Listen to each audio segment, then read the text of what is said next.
Jack Mills is the owner and operator of Stockyards Gunfighter in Fort Worth, Texas. Stockyards Gunfighter is a virtual gun range that uses training simulators and laser technology, once only available to police officers and military personnel.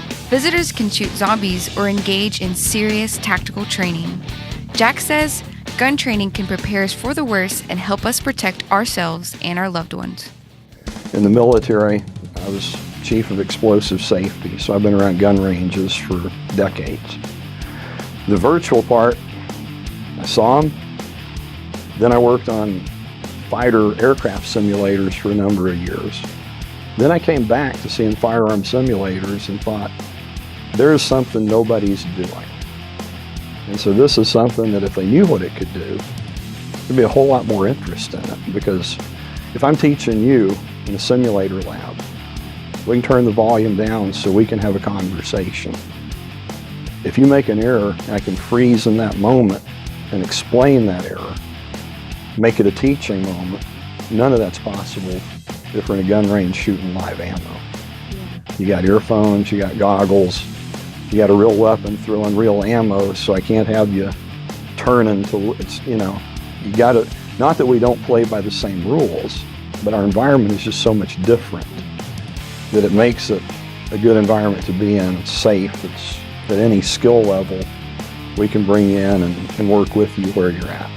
And if it was a video game, it's a video game on tremendous steroids, because unlike looking at what a mouse click is doing, this is looking at where an infrared signal hits a target. That feeds back to a computer which registers whether it was a hit or miss, if it was a lethal hit. And all that's done in real time. So on one hand, it kind of looks like, at the very basics, yeah, it's sort of a video game. But it's got all the other technology to where it's real. The feedback is real. It's not based on, some imaginary person. When you're in advanced training, it's a person life size on video. So you get the facial, the posture. You pick up all that nuance you can never get from an avatar or a computer-generated image. You just can't possibly pick that up the way you can looking at a real person. And at the other end of it, we've got rubber ducks that kids can shoot, and there's no hostile intent whatsoever. What they don't realize is they're still building muscle memory and trigger pulls if they do want to learn to shoot. It's the basics of how to do that well over time. A couple of people that they've never held a gun, but they're like, I really want to have one at my home. One lady says, I really want to be able to carry one because I'm on the road a lot. Had never held a gun.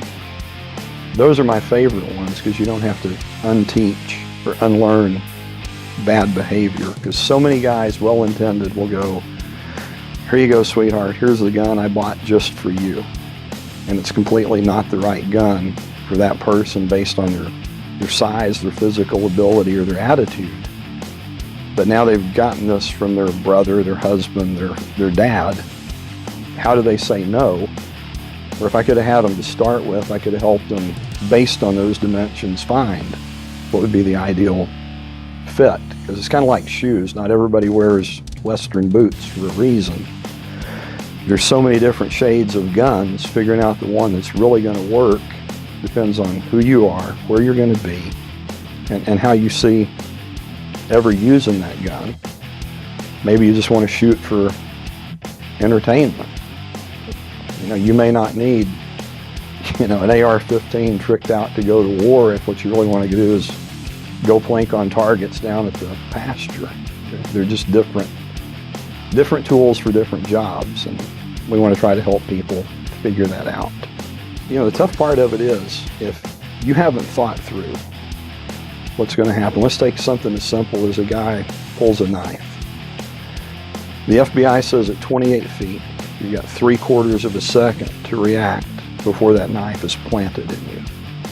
Well, it doesn't matter if you're a police officer or a civilian, that 28 feet is the distance. You got 3/4 of a second. I'm pretty sure you can't pull your cell phone and dial 911 in 3/4 of a second. That awareness of what 28 feet looks like, so if you're ever in that threatening situation, would immediately help you know I've got to get something between me and them. I've got to get distance. What am I going to do? If you've never had that thought before, your mind's got to make that up on the fly based on experience.